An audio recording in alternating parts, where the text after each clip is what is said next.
Okay mga kaibigan, ito yung ginger patch. So ito yung ginger patch, ito yung nakakagaling dito sa mga sakit-sakit natin sa kasukasuan, saka sa mga muscles natin. Okay, so pag bumili kayo ng ginger patch, may mga promo sila. Buy one, take one, buy one, take two. Napakamura nito. This is below 50 pesos, isang pack. Sige, buksan natin to ha. Isang pack nito mga chong is 100 pieces na yan. Bango. Okay, so 100 pieces na to. O, napakaraming times mo nang gagamitin to. Kahit araw-araw ko maglagay, kahit saan parte ng katawan mo, pwede mo ilagay yan. Okay, so ito yung smaller patch. Meron pang bigger patch na available eh. Pero I like this better, itong smaller patch. Kasi parang for me, mas mainit to. No, meron siyang heating properties at relaxes our muscles, yung mga tense muscles natin. Ginger oils or ginger oil, ginger essential oil. Yun yung nagbibigay ng constant heat pag nilagay natin to sa balat natin. So, paano ba ilagay ito? Ito, lagi masakit sa akin itong siko ko kasi sa kamomotor yan eh. Siyempre, tanggalin natin itong mabango to ngayon ha. Actually, ito yung bagong batch eh. O kaibigan, bibigay ko na lang sa inyo yung link niya. Technique ko to ha. So, ito yung technique ko. Alamin mo muna kung saan masakit. Press mo siya and then remember it. Pwede kung sa likod, i-bend mo yung likod mo, saka mo lagyan. Kanyari, dito sa leg. So, i-stretch mo muna ng ganon, saka mo lalagyan. Di ba? Kanyari, dito sa tenga, stretch mo na yung tenga mo. Hindi. Ang mukha mo, i-stretch mo muna ng ganon. No, hindi.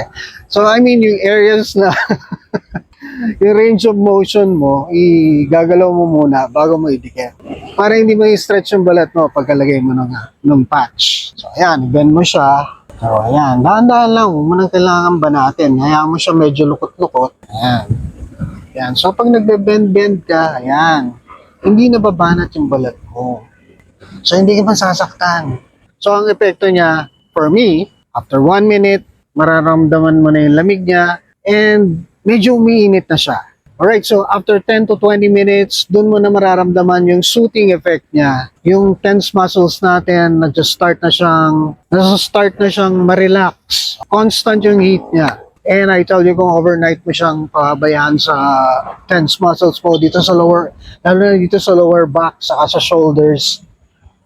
I tell you, pagising mo, bawas na or wala na talaga yung sakit ng katawan mo. Kamusta ang ride? Oh, ang sarap ng ride ko ngayon. Nawala yung sakit ng likod ko, yung tuhod ko, tsaka dito. Yung lagi ko nare-reklamo. Yun, eto kasi. Thank you talaga. Thank you very much talaga dito sa... Alright mga chong, check out mo na yan. Herbal Ginger Patch. Para sa masasakit natin mga kasukasuan, muscles, and be sure to subscribe and follow Tigerbug Motovlog. Again, this is Bian Garcia. Parang gusto ko pang mag-ride ah. Teka. Sige, magra-ride muna ako. Balik na lang ako mamaya ah.